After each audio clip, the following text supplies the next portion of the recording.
राजा दशरथ जीवन की अंतिम यात्रा के समीप पहुंच गए जब सुमंत जी ने आके ये कहा कि पिताजी को जैसे तैसे सही रखने के लिए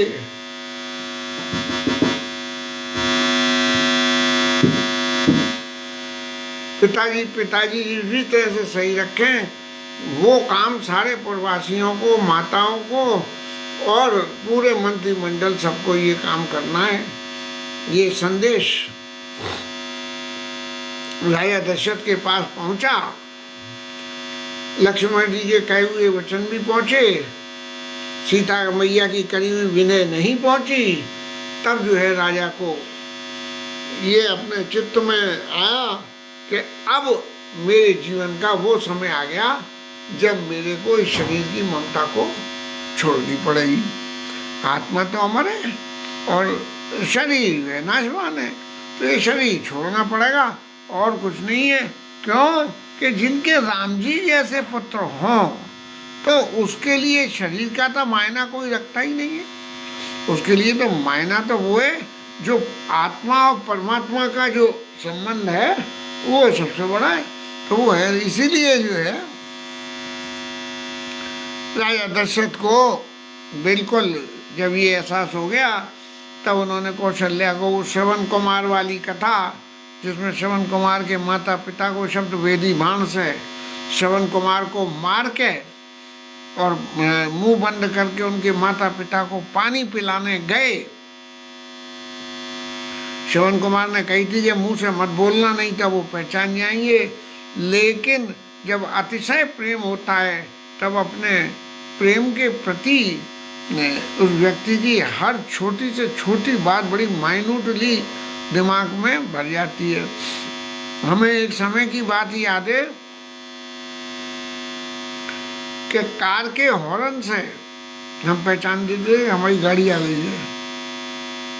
कार के हॉर्न की आवाज़ से, जबकि यद्यपि सब एक से ही होते हैं, उनमें से किसका भेद होता है, लेकिन पहचान जाते थे। तो राजा दशरथ तो वो श्रवण कुमार के माता पिता जिनको वो तीर्थ यात्रा में ले जा रहे थे और पानी पिलाने के लिए अपनी भेंगी को रख के और किनारे पर पानी लेने गए। राजा दशरथ शिकार खेलने गए, उन्होंने शब्द भेदी बाण चलाया कि कोई जानवर पानी पीने आया है मारे। अब ये तो सब गोविंद की लीला और कर्म प्रारब्ध होता है। अब किसी न किसी जन्म में राजा मनु को जाकर भगवान के आशीर्वाद से दशरथ बनना पड़ा, और दशरथ बने तो बनने के बाद उनको थोड़ा सा उनके श्रवण कुमार के माता पिता का शाप भी लगा कि जिस तरह से बिना पुत्र के हमारी मृत्यु हो रही है, ऐसे ही तुम्हारी भी मृत्यु तब होगी जब तुम्हारा कोई पुत्र तुम्हारे पास में नहीं होगा। ये बात राजा दशरथ को याद आ गई, और याद आने के बाद उन्होंने कौशल्या को सब कथा सुनाई और कहा कि अब जो है उनके शाप के फलने का समय आ गया है, इसलिए मुझे अब ये देह का परित्याग करना पड़ेगा। और कहा कि सो तनु राखी कर्म में कहा, जीन प्रेम पन और निभा। अरे ऐसा शरीर जिसने मेरे प्रेम के इस प्रण को कि मन बिनु फन जिमि जल बिनु मीना, मम जीवन तुम ही अधीना। राजा ने, राम जी महाराज से राजा मनु ने यही मांगा था कि मणि के बिना सर्प और जल के बिना मछली ये नहीं रह सकते, वो अधीन होते हैं। ऐसे ही तुम्हारे बिना मेरा भी जीवन हो, ऐसा ही जीवन हो। अब यहाँ जब श्रवण कुमार की बात याद आई तो वो मनु वाली बात तो ध्यान से उतर गई और उन्होंने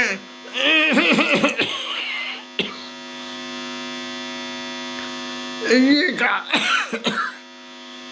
कहा कि सोतन राग कर्म में कहा, जय न प्रेमपन मोर निभा। राम जी के प्रति जो चित्त में प्रेम था, यदि उसका निर्वाह मैं नहीं कर पाया और कैकेयी के प्रेम में पड़ के उनको वन में भेज दिया, तब इस शरीर को रखने से कोई फायदा नहीं है।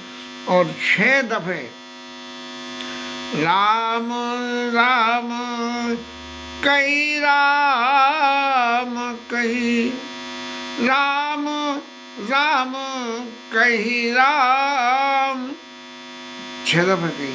तनु परि हरि रघुवर बिरह, राउ गयऊ धाम।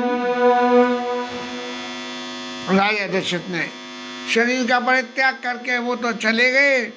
अब जैसा होता है लोकाचार में, सब लोगों को खबर पहुंच गई, सब लोग आए, वशिष्ठ जी महाराज आए और उन्होंने सब लोगों के शोक को समाधान करने के लिए कुछ बातें वहाँ लोगों के सामने रखी कि देखो राम जी जैसे पुत्र प्राप्त करे इससे बड़ा कोई पुण्य नहीं, और राम जी से बिछो होते ही शरीर का परित्याग कर दिया, इससे बड़ा दूसरा कोई पुण्य नहीं। और हम तो सब लोग काय के लिए रो रहे हैं कि भाई राजा दशरथ थे, उनका राज्य शासन था, ऐसा था, माताओं की स्थिति, पुरजनों परजनों की, ये सारी स्त्रियों की, लेकिन इन सब बातों का कोई ऐसा सीधा अर्थ नहीं होता है कि हम उनके लिए शोक करें। क्योंकि तात राव ने सोचा जो वो बिड़ई सुखत जिस कीने हुए वो, और क्या है, जिए तुम्हारा सकल फल पाए और अंत अमर पति सदन से आए। आप इन महाराज के दरबार को, अमरपतियों के, देवताओं के, भगवान के महाराज के दरबार को जो है राम जी महाराज पहुंच गए। इसलिए आप जो है कोई, अब यहाँ कोई जाता तो लौकिक जगत में तो कहीं भी जाता हो, उसके नाम के संग में स्वर्ग ही लिख दिया जाता है कि वो स्वर्ग ही जाए, चाहे उसका आचरण कैसा भी रहा हो। गुरु जी महाराज ने लोगों को बुला के दूतों से भरत जी के पास में समाचार भेजा कि बस कुछ मत कहना, सिर्फ एक ही बात कहना कि गुरु जी ने बुलाया है। प्रश्न ये उठता है कि उनको इस बात की सूचना देने से क्या कुछ घाटा हो जाता? निश्चित रूप से, क्यों कि जब राजा किसी बात के लिए कैपेबल नहीं होता है और राजा किसी बात के लिए कैपेबल जब नहीं होता है, तब राजा के मंत्री और राजगुरु इनको अधिकार होता है कि वो राजा की अनुपस्थिति में ड्रेस्टिक एक्शंस ले सकें। तो अब उन्होंने कही कि अगर हम ये खबर भेज दें कि राजा दशरथ प्राप्ति हो गए तो होगा क्या कि आजू बाजू के कहीं कोई और लग्गा तग्गा होंगे, वो और हमला करना शुरू कर देंगे। इसलिए किसी से भी ये जिक्र मत करना कि राजा का शरीर छूट गया है।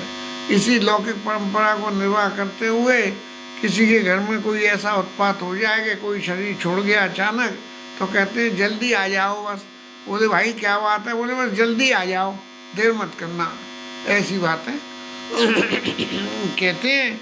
भरत जी महाराज के पास खबर पहुंची और भरत जी महाराज अपने चित्त की बातों को विचार मन में कर रहे हैं कि रात को मेरे को जो है ऐसे स्वप्न दिखते हैं जिनका अर्थ अनर्थ होता हुआ कोई दिखता है, और कैसे करूं मैं, क्या करूं। तभी जो है शिव जी का अभिषेक करते हैं और मनाते हैं कि हमारे राम जी, सीता जी और माताएं भाई सब लोग कुशल से रहें, ये मनाते हैं। तभी दूत पहुंच गए और उनको लेकर जो है अयोध्या की तरफ भागते हुए बहुत तेज रफ्तार से, और दशरथ जी महाराज, वो भरत जी महाराज अयोध्या की तरफ चल दिए। मन में अत्यंत कल्प विकल्प हो रहे हैं कि ये सब बातें, परिस्थितियां क्यों हो रही हैं। और जब अयोध्या में प्रवेश किया तो कोई कुछ बोलता नहीं है, इसलिए मन में और भी संदेह हो जाता है। और सीधे सीधे जाके अपने राजद्वार पे माता कैकेयी के पास सबसे पहले गए। प्रश्न एक ये भी होता है कि भाई कौशल्या के पास क्यों नहीं गई, वो बड़ी रानी थी, ये छोटी है, तो वहाँ जाना चाहिए था या पिताजी के पास जाना चाहिए था। तो चूंकि पिताजी का विशिष्ट स्नेह कैकेयी के संग में था, इसलिए पिताजी वहीं होंगे ऐसा समझ के भरत जी महाराज वहाँ पहुँच गए। गुरु जी ने सब समाचार उन्हें दिए, नहीं उसने कैकेयी ने वहीं महल के दरवाजे से उनका स्वागत सम्मान किया और उनको आदर के साथ अंदर ले आई। और बड़ी प्रसन्न दिख रही थी कैकेयी मैया, ऐसी प्रसन्न दिख रही थी कि जैसे पता नहीं कितना बड़ा मोर्चा मैदान उन्होंने जीत लिया हो। और भरत जी महाराज ने जब ये देखा कि भाई और तो सब लोग रोहन पिट्टन जैसी शक्ल वाले हैं, जी सही हैं, तब उन्होंने उनसे पूछी कि क्या माता जी क्या बात है। तो तात बात में सकल समारी, हर वे मंथरा सहाय विचारी। मैंने सबरा काम साध लिया था, बड़ी सूक्ष्म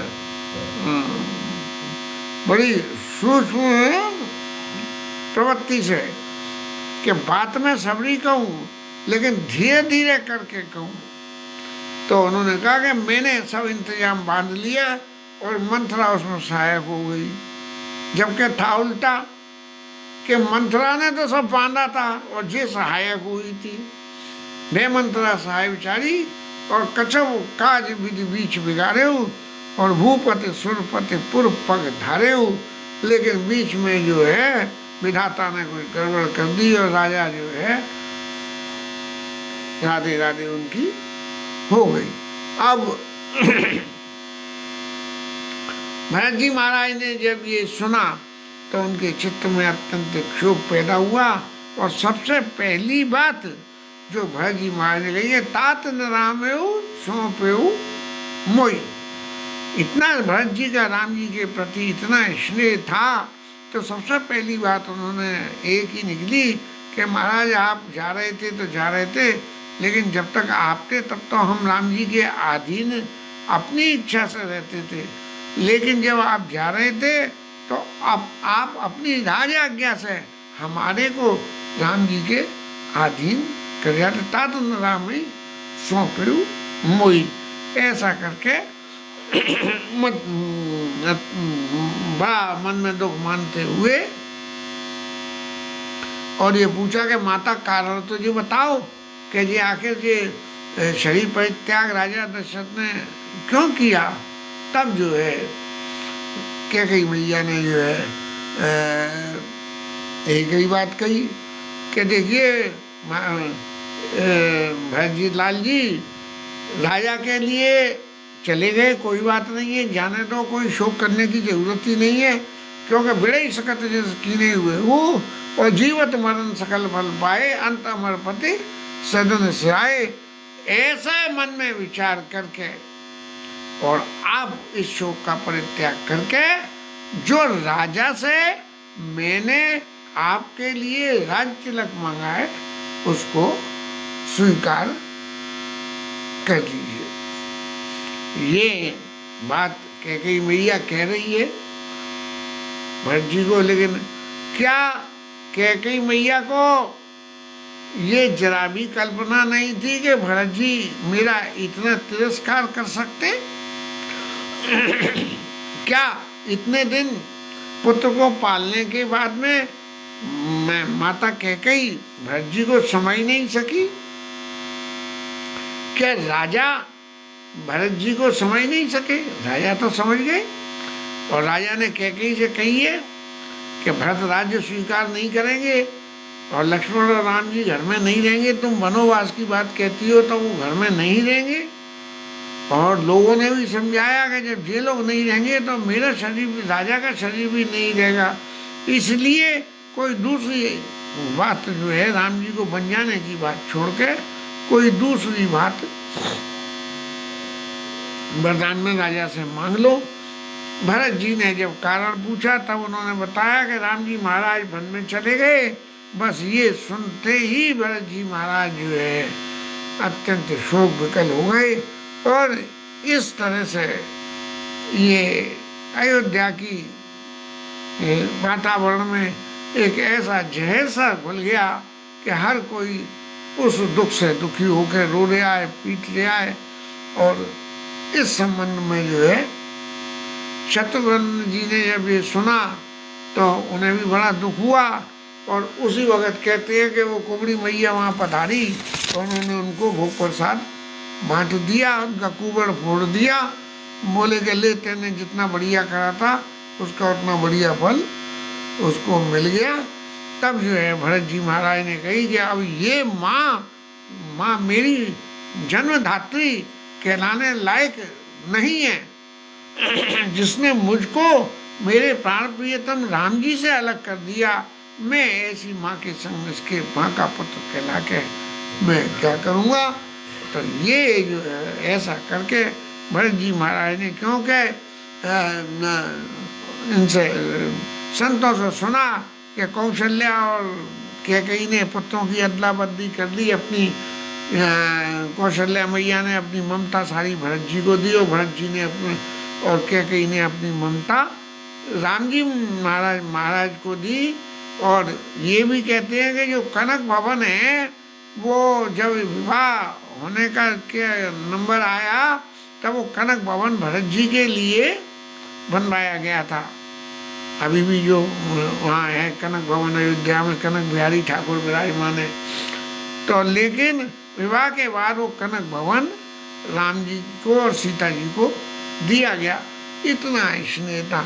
लेकिन जब ये इस तरह से अदला बदली हो गई और राम जी महाराज ने एक मैनिपुलेट करके ऐसा वातावरण कैकेयी मैया के संग में जोड़ा कि माँ तुम ही ऐसी हो जो मेरे सब काम में सहायक हो सकती हो, इसलिए मेरे संग में एक ऐसा एग्रीमेंट करो कि आप इतना इतना नाटक करना और मैं वन में जाऊंगा, राक्षसों का वध करूंगा और फिर लौट के आऊंगा, फिर राज सेशन पे बैठेंगे।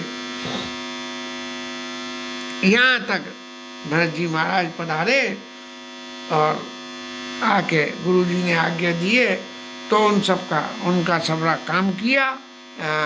दशगात्र क्रिया सबरी करी, और करने के बाद में फिर ये गुरु जी महाराज के साथ पुरजनों के मंत्रीजनों के साथ में एक सर्वधर्म संभाव मीटिंग हुई, और उस मीटिंग की चर्चा कल की कथा में लेंगे।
पति महादेव की जय, श्री राधा रानी की जय, जय श्री